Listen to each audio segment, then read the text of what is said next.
How to make pecan pie. I'm gonna add 4 eggs to our bowl. I like to crack them in a separate container before adding them to the bowl because you don't want any shells. And to that, we're gonna add 1/2 cup of white sugar and 1/2 cup of brown sugar. 1 cup of pure maple syrup. Do not use pancake syrup. It will not work, it will burn. Pure maple syrup, the way to go.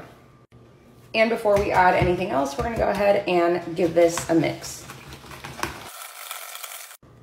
Once you have that mixed, you can add a splash of vanilla, give or take about a teaspoon, maybe more, and about 1/8 a teaspoon or a couple of cracks of some salt.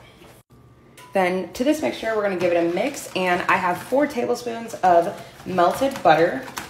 Because our butter is warm, I'm gonna slowly whisk this in so I can incorporate it and make sure to not scramble our eggs. Now it's time to add your nuts. I'm gonna do 2 cups of pecans. It's up to you if you wanna do chopped pecans or if you wanna do whole pecans. We added our 2 cups of pecans. Now it's time to mix. Then with our pie crust, I went ahead and pre-baked it, docked it with a bunch of holes so that way it won't blow up and it will be super perfect for what we need. We're gonna add in all of our pecan pie filling.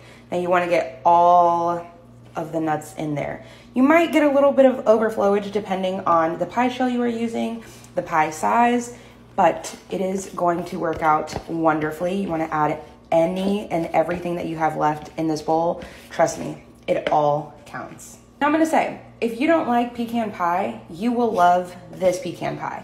Reason is, we use maple syrup to sweeten it, as well as white sugar and brown sugar, instead of corn syrup. Corn syrup not only doesn't taste good, it's not very good for you. Maple syrup, a lot better for you, and it tastes incredible. I personally hate pecan pie, but this is my favorite pie. Besides my hybrid pie, which stay tuned for that tomorrow. You guys will see that video coming next. We're gonna put this in the oven at 350 degrees for 50 minutes, and then I'll show you guys what it looks like when it comes out. 50 minutes later, this is what it looks like, and it is so delicious. Let it sit in the refrigerator overnight, then you can top it with whipped cream. And that's why I wanted to show you guys.